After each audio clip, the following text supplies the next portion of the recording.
Sean Cunningham. Hey, Luke, you got me okay? I got you, Sean. Yeah.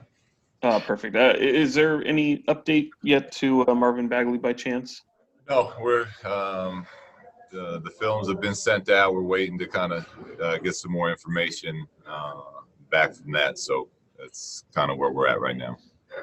Just following up on that real quick, is it it's not usual to have to wait so long for an MRI. Is there a different process for this one than most? Well, being in the bubble is always a little different. So I don't know how the whole protocols work. We got a lot going on. So I just, I trust in the process that's happening. When I get the information, I'll share it with you guys. I got you. And then, Rashaan obviously looked pretty relieved to be out of his room and back with the team. Can you just kind of shed some light on just what he was able to accomplish today? Were you able to kind of put him into real scenarios as if, nothing had happened, or do you have to kind of ease him back in again? He looked good. We're going to ease him back in just because it's, you got to think it's now with that first quarantine as well. It's, pretty much 12 out of the last 13 days without playing basketball. So even though he looks great and he was getting up and down a little bit, we're going to take our time, ease him into it, and kind of plan out to ideally for him now, July 31st being like when we really need him hitting on all cylinders. But it was very nice to have him back with us on the court. And he said that we ended up hanging a punching bag in his quarantine room. He said that was the thing that kind of helped get him through. We'll come back to James Ham. All right. Well, hopefully this works better this time. I got you now, James. Yeah. All right. Do we have any update on Harry holding pattern? Harrison Barnes. James, you're going in and out. I think I heard Harrison Barnes, but if that was the question, James, he's still in Sacramento, still going through the protocol. We're just, we're every day we get an update from back there as far as where he's at in that process. And as soon as he's cleared, we'll get him out here. And Luke, if you can hear me, I have, all of these. Sorry, James, it's going out. Missing or not being able to really figure where Sorry, we at with De'Aaron. We saw he was on. I got to come back to you. Sorry, James. Marshall Harris. Coach, can you hear me? Yeah, I got you, Marshall. I know 7 days was the thing with De'Aaron Fox. I didn't know if does that mean he'll definitely be reevaluated tomorrow? What's your understanding of where you are with De'Aaron? With De'Aaron, yeah. he did more today than he's done. Any day prior. He looked good. He was getting up and down. He was still not doing any contact, but he definitely is making some good progress. And I would expect he's back with us soon. Is it how encouraging was it to see what he's progressed just in less than a week? And how much do you guys need him if you're going to make your push? Yeah, it's very encouraging. I mean, with the thing with ankle sprains is you don't ever really know how long it's going to take, how long people heal different, and so to see the progress he made from even day 1 to day 2 was very encouraging. And again, today he really pushed it today. No contact, but he pushed it, and a big we'll get some good information as far as how he feels tomorrow when he wakes up after pushing it this hard today. Dave McMenamin. Hey, Luke, I know things are still unfolding day by day, but what was it like to hear the news yesterday that 346 players have been tested down Orlando, no one came back with a positive test, and just how the operation is going so far by the NBA down there? Yeah, it's great. It really is. I think it shows that there's risk, and we all know that. But the NBA has done an incredible job of containing it and making that risk as low as possible. And to hear that stat, I think probably gives the players some peace of mind.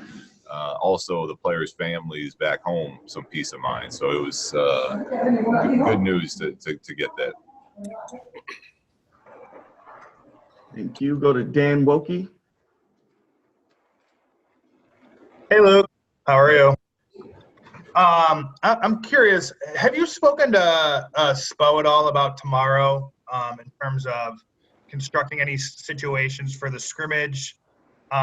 Is that something that you want to get done tomorrow? Is like see anything specifically? Doc earlier today said that he already talked to Clifford. They've set up scenarios. Is that how you approach these games too? Well, definitely the first game. We'll take it from there, see where we're at. But tomorrow is much more. We're much more concerned with working on certain aspects. We know, for example, we'll get a lot of zone from playing against Miami, so it'll be good for us to work against that. But there's also other things we're preparing for, looking ahead at our schedule, that we'll keep trying to hit home during that game, no matter what. Even if it's not working, we're going to keep trying to hit certain things home to get the reps at them. And with the bodies we have out and some of the injuries, we're going to have some. It's going to be an interesting game tomorrow night. So it's more important that we get reps at what we need work on. We'll go to Jason Jones. Hey, Luke. Hey, Jay. Hey, kind of following up on what Dan just asked you. In terms of tomorrow, how much did you have to maybe scale back or alter what you would have normally done just because of the injuries? Is it similar to the regular season where it's going to be from maybe November when you were hit so hard that you had to kind of dial things back and change the style? Yeah, we haven't changed. We have our game plan of what we want to get done leading up to the 31st, and even with the injuries and the change of lineups and some of the people not being here with the testing and everything, we're still doing it. We're just we got to accept that sometimes some days are going to be sloppier than others with certain people playing out of positions and players that aren't used to playing big minutes, or young players being a huge part of practice. But we're still going through the checklist of things that we want to get done.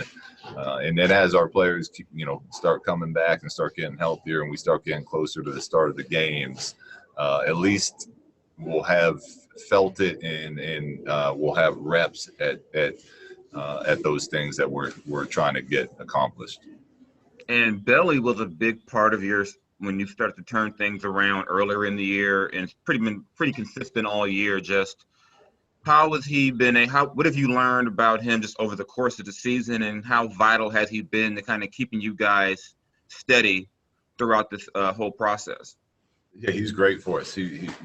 One of the things I learned from coaching him this year is how much more he has to his game than just being a shooter. His playmaking ability. He's a solid rebounder, very intelligent as far as being a team defender. So he's got a lot to his game that I didn't know about before I got here, and he's very valuable to what we're trying to get done. Okay, last one for you, Coach Jason Anderson. Morning, sir. How are you? Good, Jason. I want two things. First, I want to follow up on Dave's question about the 0% positive test. Is that just remarkable to you, given the way the numbers are climbing, not only in Florida but around the country? Well, I think it's more. I'm more impressed with the players and what the NBA has set up here, because it just shows that everyone within the bubble is being very responsible. And you could walk anywhere here besides the practice court and doing media. Everyone has a mask on pretty much all day. They've done an incredible job of keeping the spacing and including stuff for players to do. So you're not just sitting in your room all day. So, and the players have been great with following the guidelines. So I think that just, it's, credit to players in the NBA for the fact that no one's got it yet in this bubble, and knock on wood and hope that we keep going in that direction. Okay. And following up also on De'Aaron, you say he's not doing contact. Can you be more specific about what he was doing in practice today? It sounds like he's running, obviously. You said he's getting up and down. Is he running with the team? Is he running on his own? How many days has he been doing that? Both. Today he ran with the team for the first time, and he's doing conditioning on his own on the other court. So getting shots on his own. So a little bit of both, Jason. Okay. Thanks, Luke. Yeah.